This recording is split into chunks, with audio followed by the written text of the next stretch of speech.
Shalom, Betani Batam Community bertemu kembali dengan kami dalam program 5 menit penuh harapan. Hari ini kita akan melanjutkan Sabda Bahagia Kristus yang ketujuh, sambungan dari kemarin, Bapak Ibu Betani Batam Community. Saya bacakan ayatnya, Matius 5 ayat yang ke-9. Firman Allah berkata demikian. Berbahagialah orang yang membawa damai, karena mereka akan disebut anak-anak Allah. Iya, ini ciri utama dari anak-anak Allah. Dia harus berjuang menciptakan perdamaian.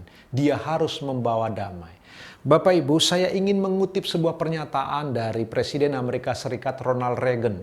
Dia mengatakan begini, "Jika engkau ingin perdamaian, bersiaplah untuk berperang."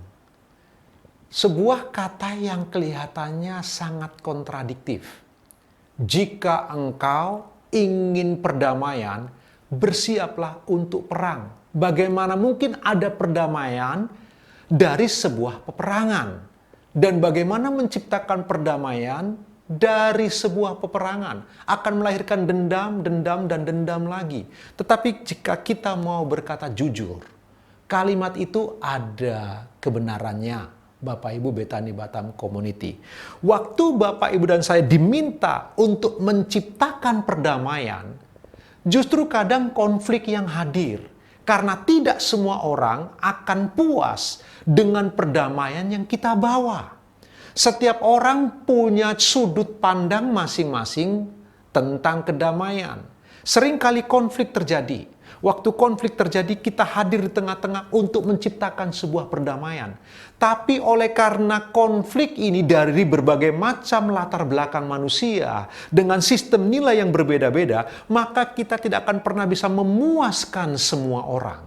Waktu kita berusaha menciptakan sebuah perdamaian, kita berdoa untuk itu, kita memperjuangkannya begitu rupa, tapi seringkali konflik tak terhindarkan. Mungkin konflik tidak dengan kita. Mungkin sesama dari sahabat-sahabat yang kita coba perdamaikan, konflik tetap akan terjadi. Bapak Ibu Betani Batam Community, kalau begitu pernyataan Ronald Reagan, jika engkau ingin perdamaian, bersiaplah untuk berperang.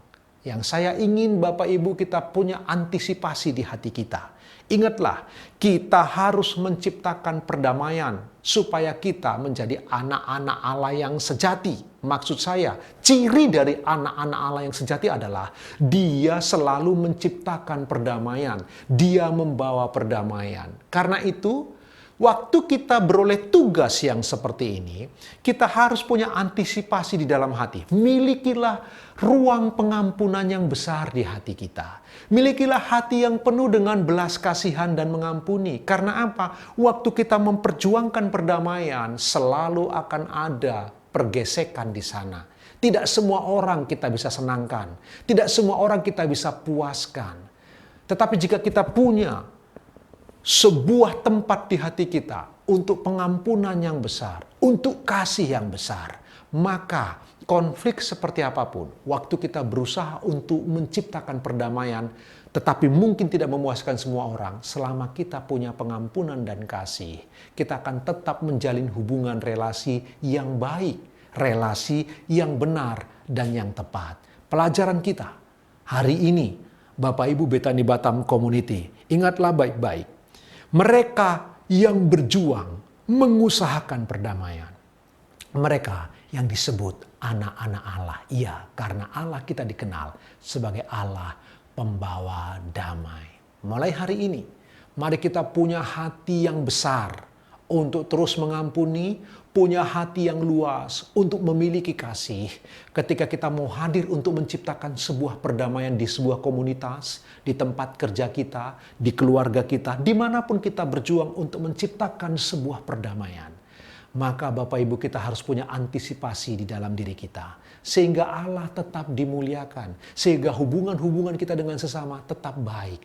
Oleh karena kita punya pengampunan, kita punya kasih yang besar. Sekali lagi poin paling penting. Dimanapun kita berada, kita harus menciptakan perdamaian. Walaupun karena perdamaian, mungkin ada konflik-konflik yang terjadi. Tapi jika kita punya pengampunan dan kasih, itu semua akan dapat diatasi oleh anugerah Tuhan. Tuhan Yesus memberkati Bapak Ibu, selamat beraktivitas.